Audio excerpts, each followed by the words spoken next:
The stories on this channel are completely fictionalized, and the human videos are AI generated. Read disclaimer carefully. They know what you did last year, Grandma whispered, her voice sharp as a blade. I froze, wrapping paper crinkling in my hands, heart pounding. Who was they? Before we dive in, subscribe to the channel and comment where you're listening from. I was halfway through tearing the wrapping off a gift, the kind of generic department store box that screams last minute, when Grandma leaned in. Her perfume, that same floral scent she'd worn since I was a kid, hit me first. Then her words. They know what you did last year. Her voice was low, almost a hiss, like she was sharing a secret she didn't want to carry. My fingers stopped moving. The paper crinkled, loud in the sudden quiet of my head. I looked at her, expecting a smirk, a hint she was joking. But her eyes were cold, unblinking, like she'd just dropped a truth I wasn't ready for. The living room was warm, cluttered with family. Christmas lights blinked on the tree, casting red and green flickers across the walls. My sister, Emily, was laughing too loud at something Uncle Mike said. My cousin, Jake, slouched on the couch, phone in hand, scrolling like he always did. Kids ran around, chasing each other with new toys. It was the kind of scene you'd see in a holiday movie, all cozy and predictable. But Grandma's words cut through it like a knife through ribbon. I felt exposed, like someone had yanked a curtain off a window I'd kept shut for years. I glanced around, trying to read the room. Was anyone else watching me? That's when I saw Jake. He wasn't scrolling anymore. His phone was up, angled my way, the little red light on. Recording. My stomach twisted. Was he capturing this moment? My reaction? Or was it just a coincidence, him filming some dumb family montage for his social media? I wanted to believe that, but the way his eyes flicked toward me, then away, felt deliberate, like he knew something too. I tried to laugh it off, to shake the chill creeping up my spine. What are you talking about, Grandma? I said, keeping my voice light. She just tilted her head, that faint smile of hers like she was testing me. You heard me, David, she said. Then she turned back to her coffee, like she hadn't just dropped a bomb in my life. Last year, the words echoed, pulling me back. I didn't want to go there, but my mind dragged me anyway. Last year was when everything changed. When I made a choice I thought I'd buried deep enough to forget. It was a family thing, the kind of mess you don't talk about, not even with the people who were there. We'd all agreed to keep it quiet, to move on, or so I thought. But Grandma's words and Jake's phone made me wonder if the pact we'd made wasn't as solid as I'd believed. Let me back up. Our family's tight, but not in the warm, fuzzy way people post about online. We're close in that way where everyone knows too much about each other, where love comes with strings. My parents, Tom and Linda, are the glue, always hosting, always smoothing over fights. Emily's the golden child, all charm and big plans. Uncle Mike's the loud one, always with a story nobody asked for. Grandma, though, she's the quiet center, watching everything, saying little unless it matters. She sets a boundary and watches everything, saying little unless it matters. And Jake, well, he's the wild card. Always on his phone, always a step removed, like he's collecting dirt on everyone. That day last year, we were all at the lake house. It was supposed to be a weekend to reconnect, as Mom put it. But things went wrong, fast. A decision was made, one I didn't want any part of, but I went along anyway. I told myself I had to, that it was for the family. I can still see the duffel bag, heavy in my hands, the weight of it more than just physical. We swore we'd never speak of it again, but Grandma's words made it clear someone hadn't kept that promise. I looked at her again, sitting there with her coffee, her face unreadable. Was she warning me, threatening me, or was she just stirring the pot, the way old people sometimes do when they're bored? I wanted to ask, to demand answers, but the room felt too small, too full of eyes. Jake's phone was still up, still pointed my way. I forced a smile, unwrapped the rest of the gift, a cheap coffee mug with "World's Best Nephew" printed on it. The irony wasn't lost on me. I excused myself, mumbling something about needing air. The hallway was cooler, quieter, just me and the family photos lining the walls, me as a kid, gap-toothed and grinning. Emily's graduation. Grandma's 80th birthday. Everyone smiling like we had no secrets. I stood there, trying to piece it together. Who was they? Jake? Someone else? And how did Grandma know? My hands were shaking, not from the cold, but from the realization that whatever I'd done last year wasn't buried anymore. It was clawing its way back up. I thought about confronting Jake, asking why he was recording me. But what if he was part of they? What if he'd been waiting for this moment, collecting evidence? My mind was racing, jumping to worst-case scenarios. I'd always thought I was careful, that I'd covered my tracks. But maybe I'd missed something. Maybe someone had talked. I walked to the kitchen, grabbed a glass of water, and tried to steady myself. The sink was piled with dishes, the kind of mess that comes from a big family dinner. I stared at them, trying to focus, but all I could think about was that duffel bag, the lake house, the promises we'd made. I'd been so sure we were all on the same page, but now, with Grandma's words and Jake's phone, I wasn't sure of anything. I heard footsteps behind me. My heart jumped, expecting Grandma or Jake, but it was just Emily, carrying a stack of plates. "You okay, David?" she asked, her voice soft but probing. I nodded, too quick, and she raised an eyebrow. She always knew when I was lying, but before I could say anything, I heard Jake's voice from the living room, laughing, too loud, too casual. I glanced back and saw him, phone still in hand, watching me through the doorway. That's when I knew I couldn't stay quiet. I had to find out who they were and what they knew, but what I found next changed everything. I stood in the kitchen, water glass in hand, staring at the faucet like it could explain Grandma's words. "They know what you did last year." The sentence looped in my head, each word heavier than the last. Who were they? Jake, with his phone? Grandma herself? Or someone outside our family, someone I hadn't even considered? My grip tightened on the glass, cold against my palm, as I tried to push down the panic clawing at my chest. Emily was still there, stacking plates, her eyes flicking to me every few seconds. She wasn't just washing dishes. She was watching, waiting for me to crack. "You sure you're okay, David?" she asked again, her tone too gentle, like she was handling a spooked animal. I forced a nod, but my throat felt tight. Emily always had a way of seeing through me, like she could smell a lie before I even spoke it. I wanted to trust her, to spill everything, but Grandma's warning held me back. What if she was one of they? I set the glass down, harder than I meant to, and it clinked against the counter. "Just tired," I said, dodging her gaze.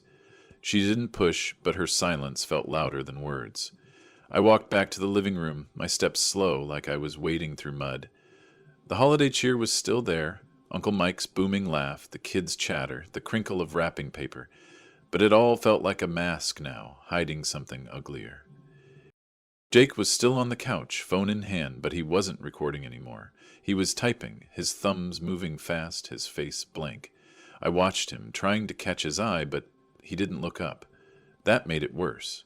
If he was filming me earlier, why stop now? What had he captured? My reaction to Grandma's words? My frozen, guilty face? I felt my jaw clench, a mix of anger and fear bubbling up. I wanted to march over, grab his phone, and demand answers. But I didn't. Not yet. Instead, I sat on the arm of the couch, pretending to watch the kids open their gifts. My mind wasn't there. It was back at the lake house last summer when everything went wrong. We'd gone up for a long weekend, the whole family. Mom, Dad, Emily, Uncle Mike, Grandma, Jake, even Aunt Sarah, who usually skipped these things. It was supposed to be a reset, a chance to heal after years of tension, but it turned into something else entirely. I can still see the duffel bag, sitting on the dock, its zipper glinting in the moonlight. We'd all stood there, arguing in hushed voices, trying to decide what to do. It wasn't my idea, what happened that night. I need to be clear about that. But I didn't stop it either. I could have walked away, said no, called someone. Instead, I carried that bag, felt its weight pull at my shoulder, and did what the family asked.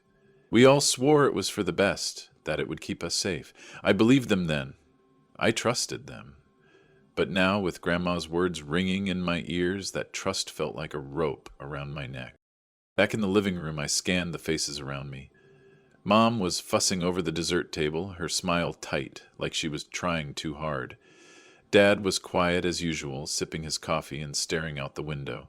Uncle Mike was telling another story, his hands waving, but his eyes kept darting to Grandma, like he was checking her reaction.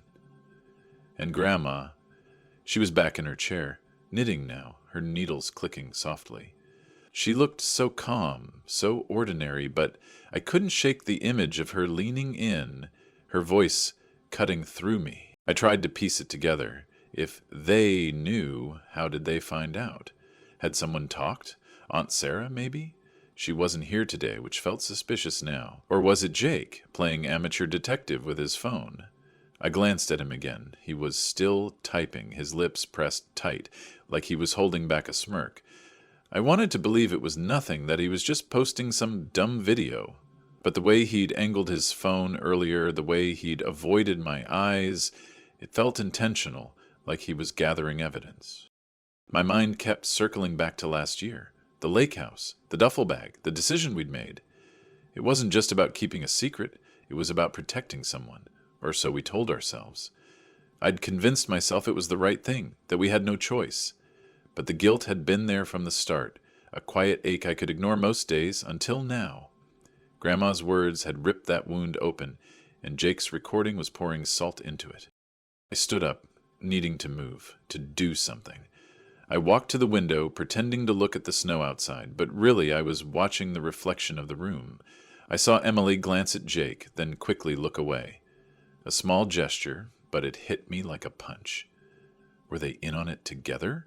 Had they been talking behind my back? My heart was racing now, my thoughts spiraling.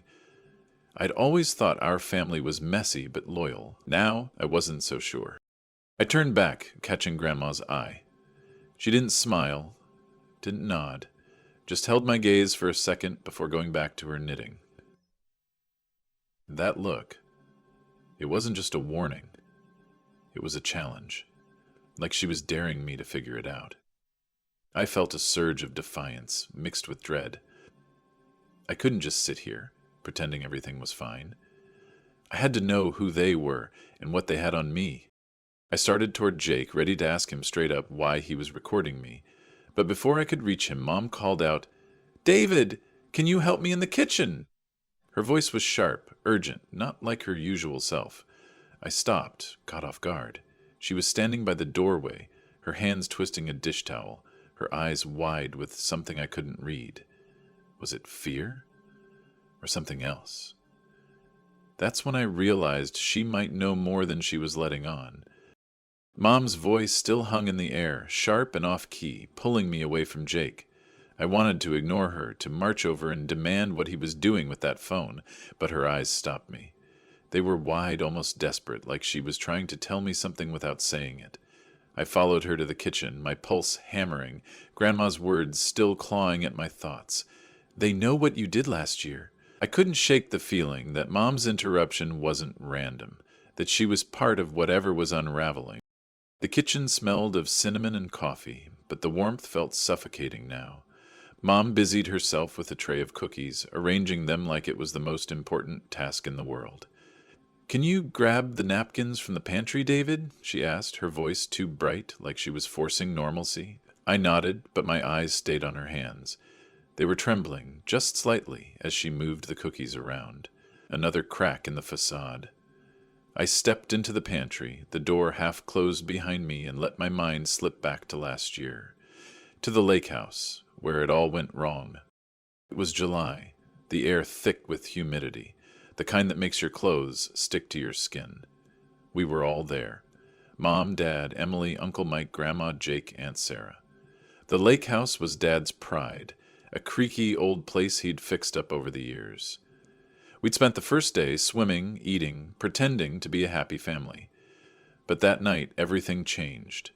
It started with a fight, not loud, but tense, in the living room after dinner. Aunt Sarah was crying, her voice low and shaky, talking about money, debts, something she couldn't handle alone. Uncle Mike was pacing, his usual bluster gone, replaced by a nervous edge. Grandma sat in the corner, silent, watching like always. I didn't want to be there. I was 28, old enough to walk away, but young enough to feel trapped by family. They were talking about fixing it, about a plan that sounded wrong from the start. I kept my mouth shut, thinking if I stayed quiet, I could stay out of it. Then Uncle Mike pulled out the duffel bag. It was black, scuffed, the kind you'd take to a gym, but the way he held it, like it was radioactive, made my stomach drop. "We just need to move it," he said. "For Sarah. For all of us." I should have asked questions. I should have said no. But Mom was nodding, Dad was staring at the floor, and Emily was gripping my arm, whispering, "It's okay, David, it's just this once." Grandma didn't say a word, but her eyes were on me, heavy, like she was measuring my soul. So I took the bag. It was heavier than I expected, the straps digging into my shoulder as I carried it to the dock. The lake was still, reflecting the moon like a mirror. I didn't look inside. I didn't want to know. We loaded it onto the boat, and Uncle Mike drove us out to the middle of the lake. Nobody spoke. When it was done, when the bag was gone, we swore we'd never talk about it again. I told myself it was for the family, that I had no choice. But deep down, I knew I'd crossed a line. Back in the pantry, I grabbed the napkins, my hands shaking as I gripped the stack. The memory of that bag, its weight, its secrets, felt like it was pressing against my chest. I stepped out, and Mom was still there, now wiping down the counter, though it was already clean. "Everything okay?" I asked, turning her question back on her. She froze, just for a second, then smiled. "Of course, honey," she said, but her voice cracked and she looked away too fast. I knew the words. I wanted to push, to ask if she was one of they, but the words stuck in my throat. I walked back to the living room, the napkins a flimsy excuse in my hands. The scene was the same, kids laughing, Uncle Mike telling another story, Grandma knitting, but it felt different now, like I was seeing it through a warped lens. I noticed things I hadn't before. Dad was quieter than usual, his coffee untouched, his fingers tapping the armrest like he was counting down to something. Emily was sitting closer to Jake than she needed to, their heads bent together, whispering. And Jake? His phone was back in his pocket, but his eyes kept flicking to the doorway, like he was waiting for someone to walk in. I set the napkins on the table, trying to act normal, but my skin was crawling. Every glance, every pause, felt loaded now. I thought about Grandma's warning. Was she trying to protect me, or was she playing some kind of game? And Jake's recording, had he been filming me the whole time at the lake house? I tried to remember, to picture him that night, but all I could see was the duffel bag, sinking into the dark water. I sat down, forcing myself to breathe, to think. If they knew, what did they know? The whole truth? Or just enough to hold over me? I looked at Grandma, her needles moving steadily, her face calm. But then she glanced up, and for a split second her eyes met Uncle Mike's. It was quick, almost nothing, but it felt like a signal, like they were sharing a secret I wasn't in on. My chest tightened. Were they both part of this? Had they been talking about me? About what we did? I couldn't stay still. I stood, mumbling something about checking on the kids, and headed toward the hallway. The family photos stared back at me, all those smiling faces hiding what we'd done. I stopped at one from last summer, taken at the lake house. There we were, all of us, grinning like nothing was wrong. But now I saw Jake in the background, holding his phone, just like he was today. My heart stopped. Had he recorded something that night? Not just me, but all of us? I leaned closer, studying the photo, and that's when I saw it. A faint reflection in the window behind us. It wasn't clear, but it looked like someone else. Someone who shouldn't have been there. Someone watching us. The reflection in that photo hit me like a punch I didn't see coming. Someone else at the lake house watching us when we thought we were alone. My mind spun, trying to make sense of it, but I couldn't stay in that hallway staring at a picture. I had to do something, anything, to stop the spiral. Jake's phone was the only lead I had. If he'd recorded something last year, or even today, I needed to know. I walked back to the living room, my steps heavier than before, the weight of that duffel bag from the lake house still pulling at me. Jake was still on the couch, slouched, his phone now face down on his lap. The room buzzed with holiday noise, kids shouting, Uncle Mike's voice carrying over everyone, but it all felt distant, like I was underwater. I sat next to Jake, close enough that he couldn't ignore me. "Hey," I said, keeping my voice low, casual. What's with the recording earlier? You making a family documentary or something? I forced a half smile, but my heart was pounding. He didn't look at me right away. His fingers tapped the back of his phone, a nervous rhythm, before he shrugged. Just messing around, he said, his tone flat, like he was reading a script. Thought it'd be funny to catch everyone's reactions to the gifts. His eyes flicked to mine, then away, too quick. It wasn't an answer. It was a dodge, and it made my skin crawl. Jake was never this vague. He was the guy who'd overshare about his day, his plans, his dumb social media posts. This wasn't him.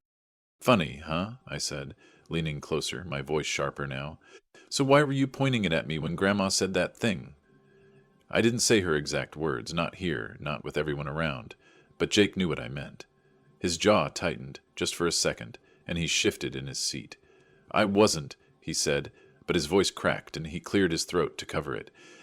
You're being paranoid, David. Paranoid. The word stung, because part of me wondered if he was right. Maybe I was seeing things that weren't there, turning a family Christmas into a conspiracy. But then I remembered his phone, that red light, the way he'd avoided my eyes. And that photo, the shadow in the window. No, this wasn't just in my head. I leaned back, forcing myself to stay calm. If you say so, I said, letting it hang there, watching him squirm. Jake didn't respond. He just picked up his phone and started scrolling again, like I wasn't even there. I wanted to grab it, check it right then, but I couldn't, not with everyone watching. Instead, I stood and walked to the hallway again, needing space to think. The family photos stared back at me, all those frozen smiles hiding years of secrets. This wasn't the first time we'd buried something. Growing up, I'd caught whispers of other family messes, money disappearing, arguments cut short when I entered the room, Grandma's quiet warnings to keep it in the family. It was always about control, about keeping the outside world out. I'd bought into it, thought it was loyalty. Now, it felt like a trap. I stopped at a photo from my 10th birthday, me blowing out candles, Grandma behind me, her hand on my shoulder. Even then, her grip was firm, like she was steering me. I remembered her telling me, "Family's all you've got, David. Don't ever forget that." I'd nodded, proud to be trusted with something so serious. But now, standing in that dim hallway, I saw it differently. It wasn't trust. It was a warning, a leash, and I'd been wearing it my whole life. The isolation hit me hard. I had always thought I was part of something solid, a family that stuck together. But now I felt like an outsider, like they were all in on something I wasn't.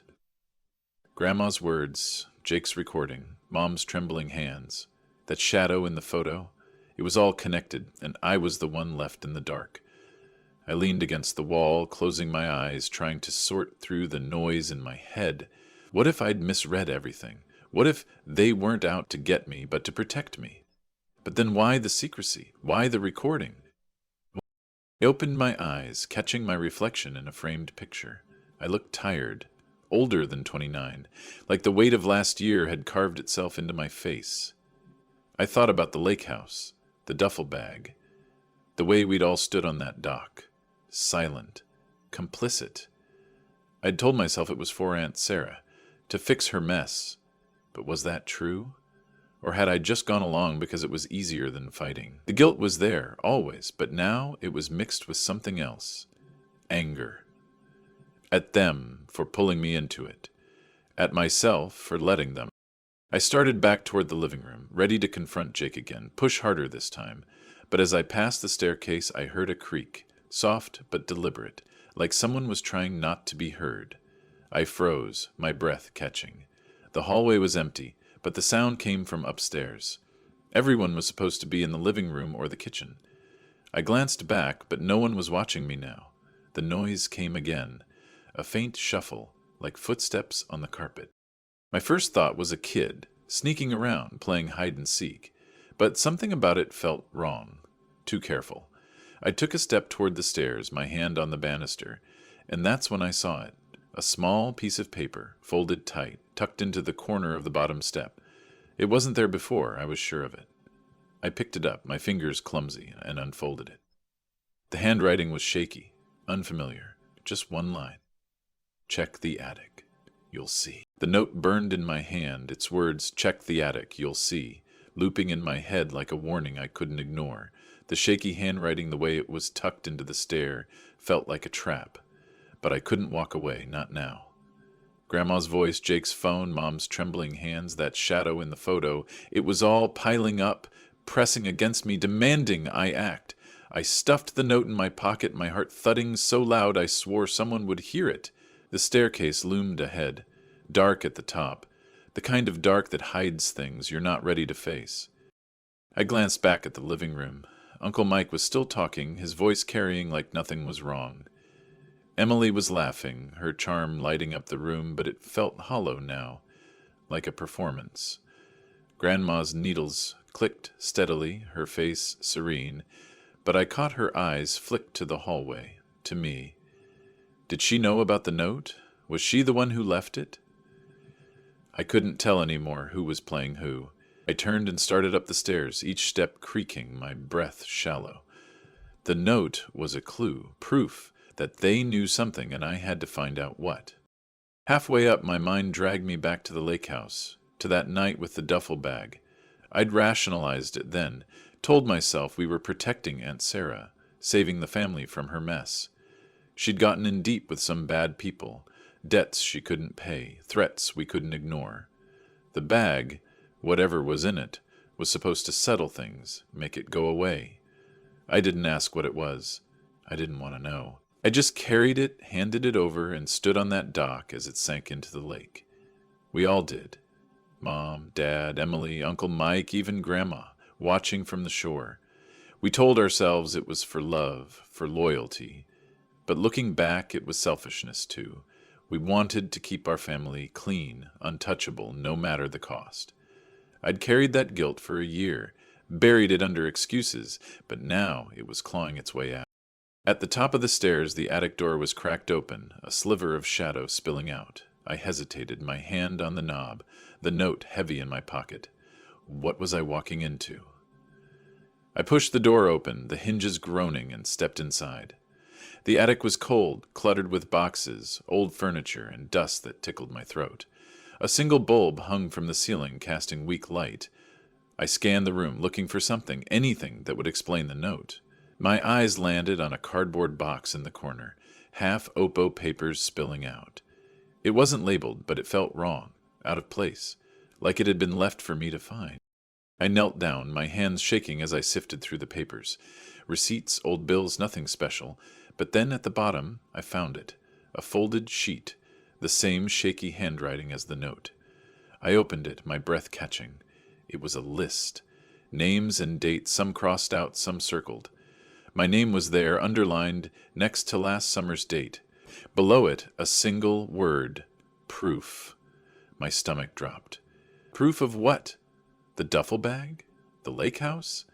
I dug deeper, finding a small envelope tucked inside. Inside was a photo, grainy but clear enough, a still from a video, showing me on the dock holding that bag, my face tight with fear. My knees buckled.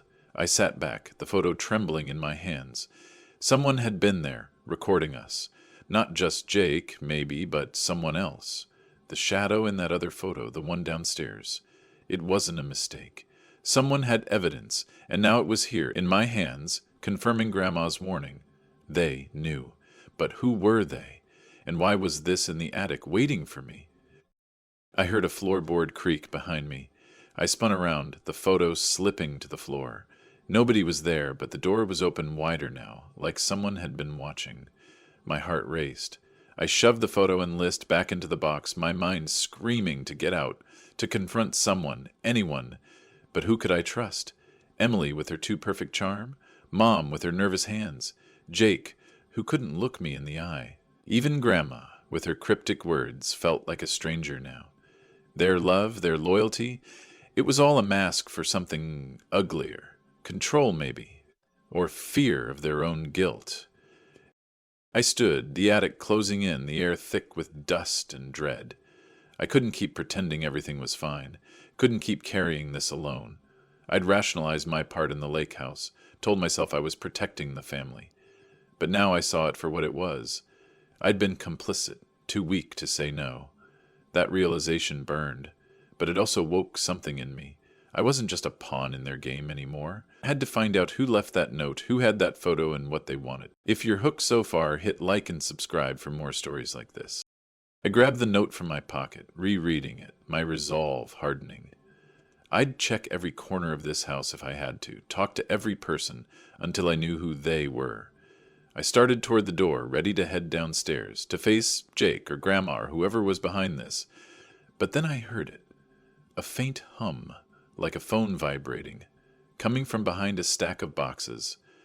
I froze, my blood running cold. Someone was up here with me.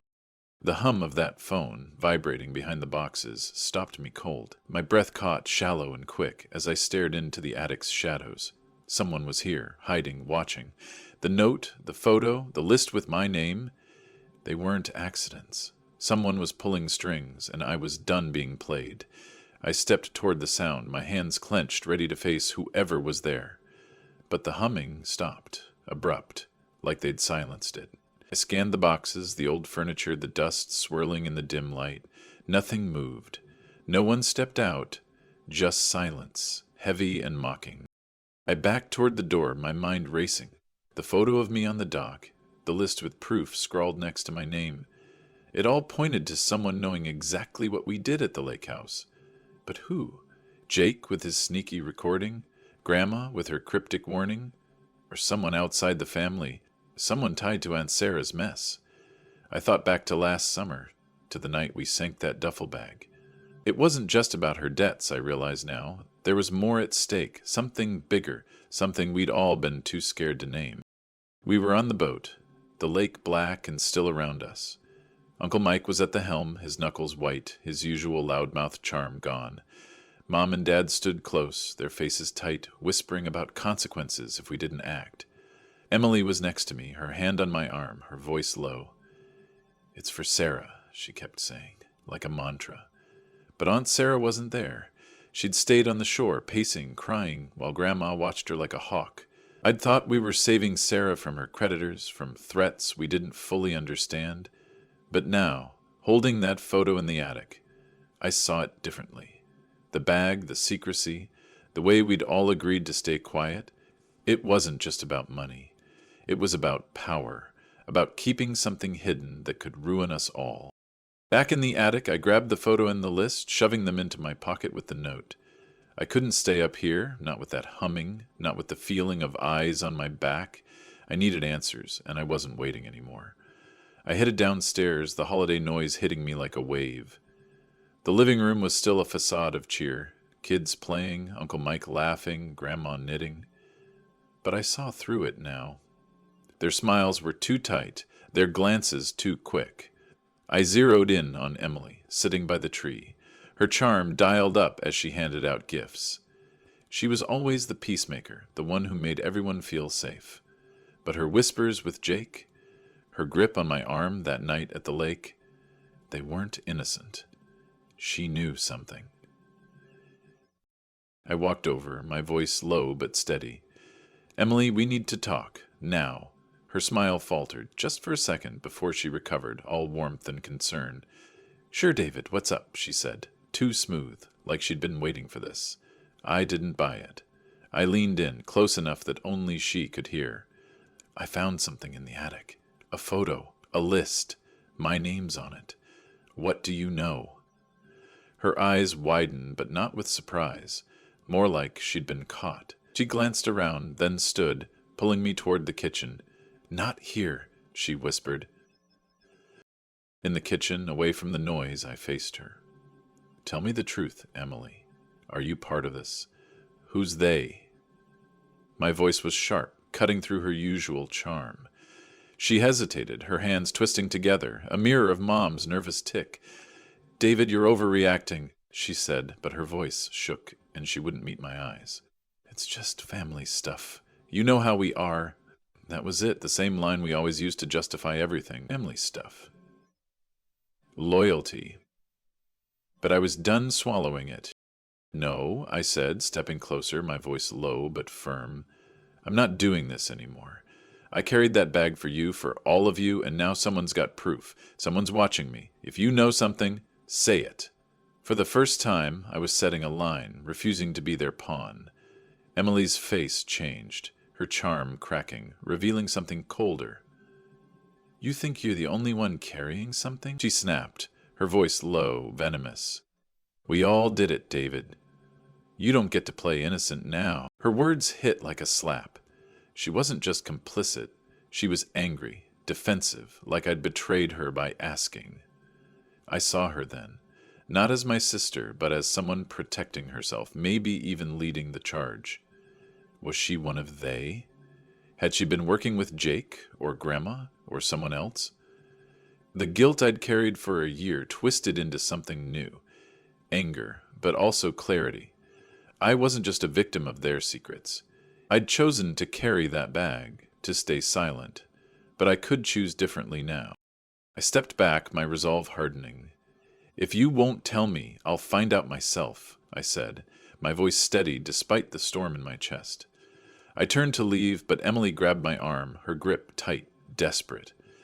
David, wait, she said, her voice softer now, almost pleading. You don't know what you're stirring up. Her eyes were wide, not with anger anymore, but fear. For me, or for herself? I couldn't tell. Before I could respond, a shadow moved in the doorway. I turned, expecting Mom or Jake, but it was Uncle Mike, his usual grin gone, his face hard. What's going on here? He asked, his voice low, like he already knew. My heart stopped. Had he been listening? Or worse, had he left the note, the photo, the list? Uncle Mike's voice cut through the kitchen like a blade, low and heavy, stripping away the holiday warmth. What's going on here? He asked again, stepping closer, his eyes flicking between me and Emily. His usual grin, the one that could charm a room, was gone, replaced by something sharp, calculating. I felt the note, the photo, and the list in my pocket, heavy as that duffel bag from the lake house. Emily's hand was still on my arm, her grip loosening but her eyes wide, pleading for me to back off. But I was done backing off. Grandma's warning, Jake's recording, the attic's secrets, they'd pushed me too far. I was ready to break the silence. Mike, I said, my voice steadier than I felt, we need to talk, all of us. I looked at Emily, then back at him, my heart pounding. I found something in the attic, a photo of me from last summer at the lake, a list with my name. Someone's been watching. I pulled the photo out, holding it up, the grainy image of me on the dock staring back at us. The duffel bag was clear in my hands, its weight a ghost in my memory. Mike's face didn't change, but his eyes narrowed just enough to tell me he wasn't surprised. Emily let go of my arm, stepping back, her charm replaced by a nervous edge. David, stop, she whispered, but I ignored her. I was done with their deflections, their family loyalty excuses. No, I said, turning to her. You said we all did it, Emily. Fine, but someone's holding it over me now. Who is it? You? Mike? Grandma? I turned back to him, my voice rising. Or is it someone else? Who's they? Mike crossed his arms, leaning against the counter, his calm infuriating. You're making a scene, David, he said, his voice smooth like he was talking to a kid throwing a tantrum. It's Christmas. Let's not do this here. That was his charm, always smoothing things over, making you feel small for asking questions. But I saw through it now. His calm was a mask. Just like Emily's warmth, Grandma's silence, Jake's shrugs, they were all playing parts, and I was the one they'd kept in the dark. No, I said, stepping closer, the photo still in my hand. We're doing this now. I carried that bag for you, for all of you, because you said it was for Sarah, for the family. But it wasn't just about her debts, was it? What was in that bag, Mike? What did we really do? My voice shook, not from fear, but from the truth I'd been dodging for a year. I wasn't just complicit. I'd been used, and I was done letting them hide it. Mike's eyes flicked to the photo, then back to me. For a second I thought he'd crack, admit something, but then he laughed, short and sharp, like I'd told a bad joke. You're jumping to conclusions, kid, he said, but his voice had an edge, like he was buying time. That photo, probably some old thing Sarah took. You know how she was, always snapping pictures. He shrugged, but his hands were clenched, knuckles white. Emily stayed quiet, her eyes on the floor, like she was afraid to speak. Sarah wasn't on the boat, I said, my voice low, cutting. She was on the shore, crying. Someone else took this. And the list upstairs, with my name, with proof written next to it. That's not nothing, Mike. Someone's got evidence and they're using it. If it's not you, then who? I was shaking now, the weight of the duffel bag, the lake, the lies, all crashing down. I'd carried their secret, let it eat at me, while they acted like it never happened. Mike stepped closer, his voice dropping. You need to calm down, David. You're stirring up trouble we don't need. His tone was soft, almost kind, but it felt like a threat. I saw it then. The way he used his charm to control, to keep us in line. He'd done it at the lake house, convincing us the bag was the only way. He'd done it my whole life, steering the family like he owned us. But I wasn't his puppet anymore. I held his gaze, my voice steady. I'm not calming down. I'm done keeping quiet. If you won't tell me who's behind this, I'll find out myself. I'll show this photo to everyone. Let them ask questions. I waved the photo, my hand trembling, but my resolve firm. I was calling his bluff, breaking the family's unspoken rule, never air our dirt. Emily gasped, her hand covering her mouth, but Mike didn't flinch. Instead, he smiled, slow and cold, like he'd been waiting for this. You sure you want to do that, David? He said, his voice barely above a whisper. You think you're the only one in that photo? We're all in this. You show that. You're burning us all down. His words hit hard, a reminder of my own guilt. I wasn't innocent. I'd carried the bag, stayed silent, but his threat only fueled me. He was scared, and that meant I was close to something. Before I could respond, the kitchen door swung open.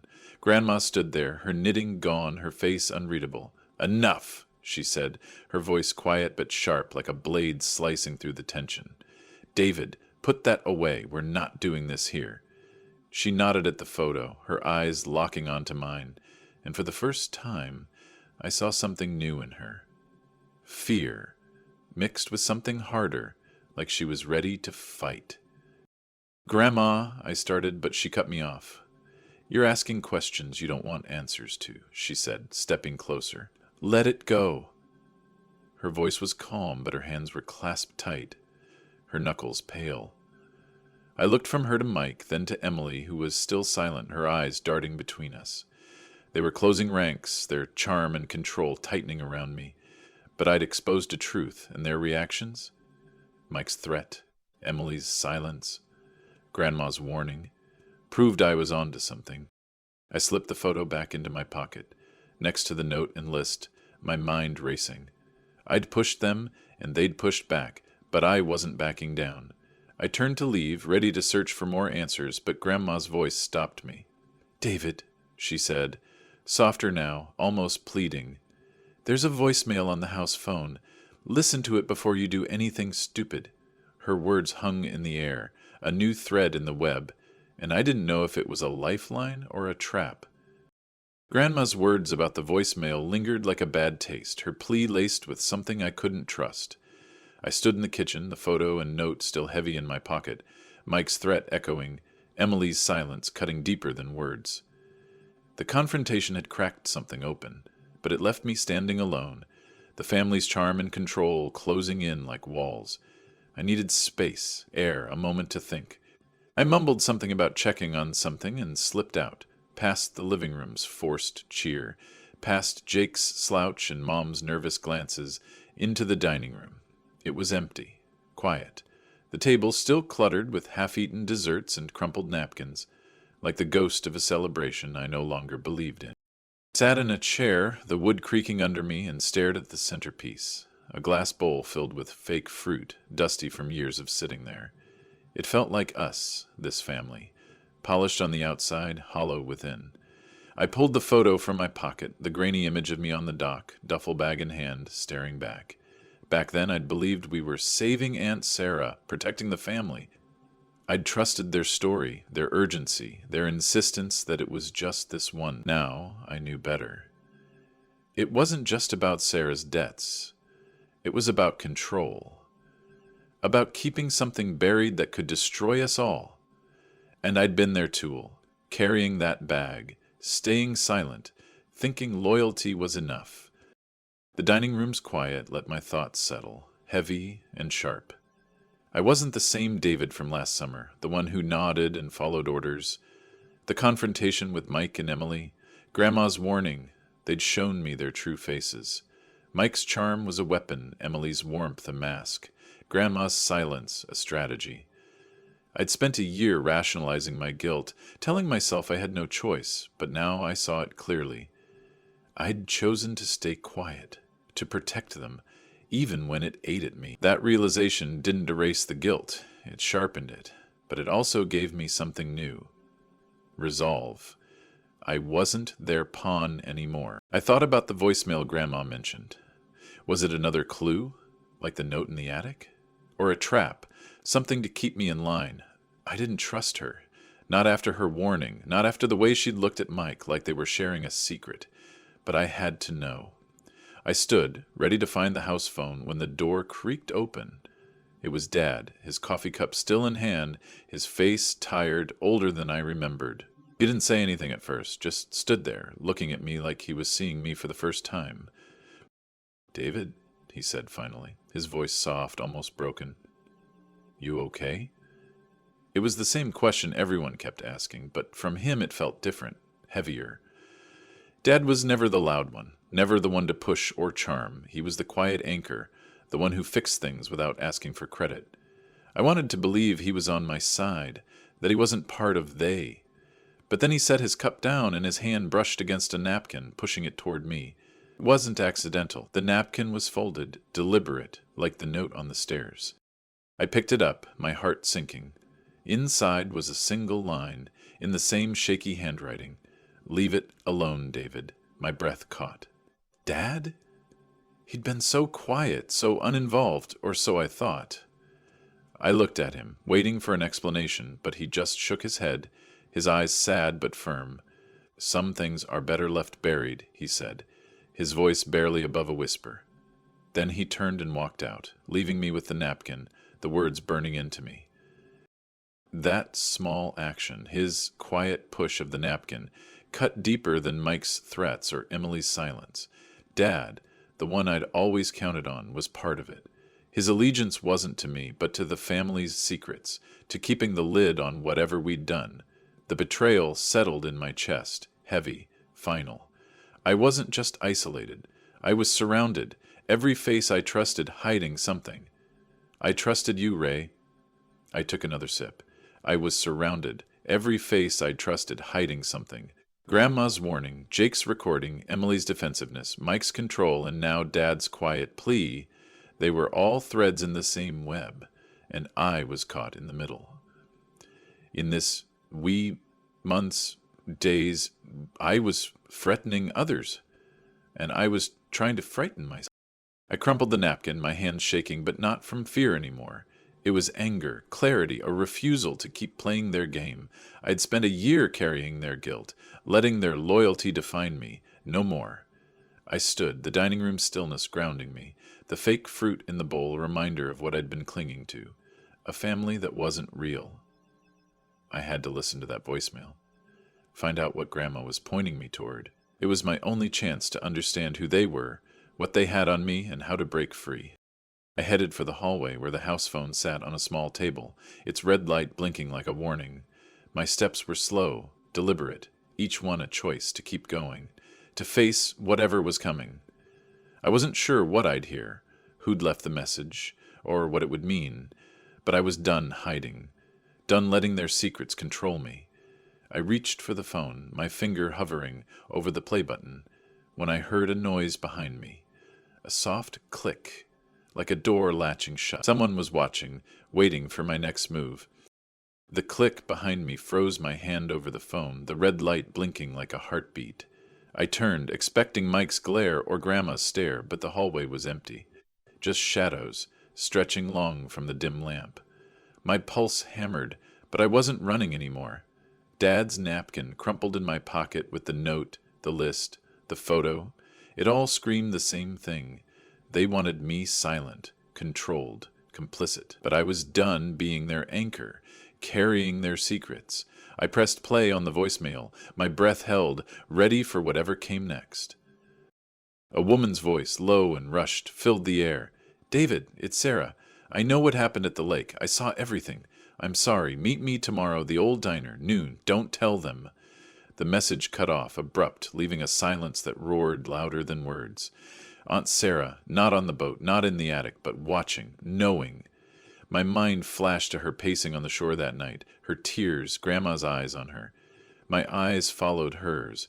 She had right to learn my secret. She felt the same with my sight.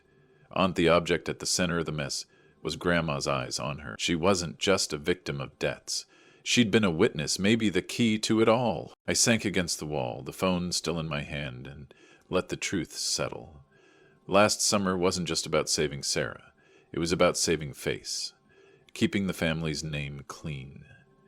The duffel bag, heavy in my hands, hadn't just held money or evidence. It held power, leverage, something tied to deals Uncle Mike and Grandma had made long before I was born. I saw it now, clear as the lake's reflection. They'd used Sarah's mess as an excuse, pulled us all in, made us complicit to protect their own secrets. I'd carried that bag, thinking it was for family, but it was for them, for their control, their legacy. The full scope hit me hard. We hadn't just buried a debt. We'd buried a truth, one that could unravel everything they'd built. Sarah's voice, her plea to meet, was a lifeline, but it came with a choice. I could expose them, take the photo, the list, the note, and lay it all bare. I could walk away, leave this house, this family, and never look back. Or I could face them, reclaim my agency, and stop letting their guilt define me. My fingers brushed the photo in my pocket, the image of me on the dock, caught in their web. I wasn't that David anymore. I'd been complicit, yes, but I could choose differently now. I headed back to the living room, my steps steady, purposeful. The holiday scene was still there, kids playing, Mom fussing over dessert, Grandma knitting, but it felt like a stage, the actors tired of their roles. Jake was on the couch, phone in hand, his eyes flicking up as I walked in. I didn't hesitate. I crossed the room, sat next to him, and leaned in close. "Show me the video, Jake," I said, my voice low, unyielding. "The one you took today, and anything from last summer." His face went pale, his fingers tightening on his phone. "What are you talking about?" he stammered, but his eyes betrayed him, darting to Grandma, then back to me. I didn't blink. "I know you recorded me. I saw the red light. Show me, or I'm telling everyone what I found in the attic." It was a line in the sand, a boundary I'd never set before. Jake swallowed, his bravado gone, and unlocked his phone. He pulled up a video, his hands shaking, and hit play. It was me, unwrapping that gift, Grandma leaning in, her lips moving. No sound, but I knew her words. "They know what you did last year." My face in the video was frozen, guilty, the wrapping paper crumpled in my hands. Jake stopped the video, his voice barely a whisper. "I wasn't going to do anything with it," he said. "Grandma told me to record, said it was for memories. I didn't know why." His eyes were wide, scared, and for the first time I believed him. He wasn't they. He was another pawn, just like me, caught in Grandma's game. I stood, my resolve hardening. Jake's video wasn't the real threat. It was a distraction, a way to keep me scared. The real proof was Sarah's voicemail, her knowledge, the photo in my pocket. I looked around the room, at Mom's forced smile, Mike's loud laugh, Grandma's steady needles. They'd built this family on secrets, on control, and I'd let them pull me in. But not anymore. I wasn't exposing them, not yet. That was Sarah's call, her truth to tell, but I was done carrying their weight. I walked to the front door, grabbing my coat. Mom called out, "David, where are you going?" Her voice was sharp, worried, but I didn't turn. "Out!" I said, my voice calm, final. I stepped into the cold, the snow crunching under my boots, the house's warmth behind me. I'd meet Sarah tomorrow, hear her out, and decide what came next. For the first time in a year, I felt light, like I'd set down that duffel bag for good. I wasn't running, but I was free. As I walked to my car, I glanced back at the house, the windows glowing with Christmas lights. Someone was watching from the living room, a shadow against the glass. But I didn't care. Let them watch. I'd made my choice, and it would change everything. After she's murdered, Culpa goes on to describe the aftermath as a lethal collapse. The snow crunched under my boots as I walked away from the house, the Christmas lights fading behind me. The cold bit at my face, but it felt clean, sharp, like it was waking me up. I got in my car, the engine humming to life, and drove. Not sure where I was going, just knowing I couldn't stay. Grandma's words, "They know what you did last year," echoed in my head. But they didn't scare me anymore. They were a spark, not a chain. I'd meet Sarah at the diner tomorrow, hear her truth, but tonight I needed to breathe, to find a place to think. I pulled up to the old park near our house, the one where I used to play as a kid. It was empty, the swings still, the streetlights casting long shadows. I stepped out and sat on the porch of the community center, the wood damp from snow, the dawn hours away, but the sky already hinting at gray. I leaned back, my hands in my pockets, the photo, note, and list still there, tangible reminders of the weight I'd carried. The park was quiet, just the soft rustle of snow falling, settling on the benches, the slides, the memories. I thought about that Christmas moment, Grandma leaning in, her voice slicing through the holiday cheer. I'd frozen then, the wrapping paper crumpled in my hands, Jake's phone recording my fear. That moment had cracked me open, forced me to see the family for what they were, not a safe haven, but a web of secrets, control, and half-truths. I'd spent a year believing I was protecting them, carrying that duffel bag at the lake house, burying their mess to keep us whole. But it was never about us. It was about them. Grandma's grip, Mike's charm, Emily's silence, Dad's quiet warnings. They'd used my loyalty, my guilt, to keep me in line. Sitting on that porch, the cold seeping through my coat, I saw it clearly. Last summer at the lake house wasn't just about Sarah's deaths. It was about power, about something bigger they'd been hiding for years. The duffel bag, heavy in my hands, held more than money or evidence. It held their leverage, their way of keeping control. They'd pulled me in, made me complicit, because I was the dependable one, the one who wouldn't ask questions. I'd believed their story, thought I was saving the family. But I wasn't saving anyone. I was enabling them, letting their secrets fester, letting my guilt define me. I thought about Sarah's voicemail, her voice rushed, scared, but certain. I saw everything. She wasn't on the boat that night, but she'd been watching, maybe recording, maybe holding on to the truth when the rest of us buried it. Jake's video, the one he showed me, was just a piece. Grandma's manipulation, using him to keep me scared, to keep me quiet. But Sarah's call was different. It was a chance to unravel it all, to face what we'd done, not as their pawn, but as my own man. I didn't need to expose them, to burn it all down. That was vengeance, and I didn't want it. I wanted freedom, the kind that comes from choosing your own path, not theirs. The park stretched out before me, the snow untouched, a blank slate. I remembered running through here as a kid, Emily chasing me, Dad pushing me on the swings, Grandma watching from a bench, her smile softer then. Those memories were real, but they weren't the whole story. The family I'd loved was also the family that trapped me, that used my trust to hide their sins. I'd been complicit, yes, but I'd also been blind, thinking loyalty meant silence. Now I knew better. Loyalty wasn't about burying truth, it was about facing it, even when it hurt. I pulled the photo from my pocket, the image of me on the dock, the duffel bag in my hands. I could almost feel its weight again, the way it pulled at my shoulder. My conscience. I'd carried it for them, but I didn't have to anymore. I tore the photo in half, slow and deliberate, letting the pieces fall into the snow. The note, the list. I tore those too, the scraps, fluttering down, disappearing into the white. It wasn't about destroying evidence. It was about letting go, about choosing not to be defined by their secrets anymore. Dawn was closer now, the sky lightening, a faint pink at the edges. I thought about tomorrow, the diner, Sarah. I didn't know what she'd say, what she'd seen, but I knew I'd listen. Not as their son, their brother, their nephew, but as David, The guy who'd finally said enough. I'd set a boundary, walked out of that house, and it felt like the first real step I'd taken in a year. The family might never change Mike's control, Grandma's warnings, Emily's masks, but I had. I wasn't their tool anymore. I was free, not from them, but from the weight of their lies. I stood, brushing snow off my coat, my breath visible in the cold air. The park was still, peaceful, like it was holding its breath for me. I thought about Grandma's words again, the way they'd stopped me cold, the wrapping paper crinkling in my hands. They weren't a threat anymore. They were a gift, unintentional, but real.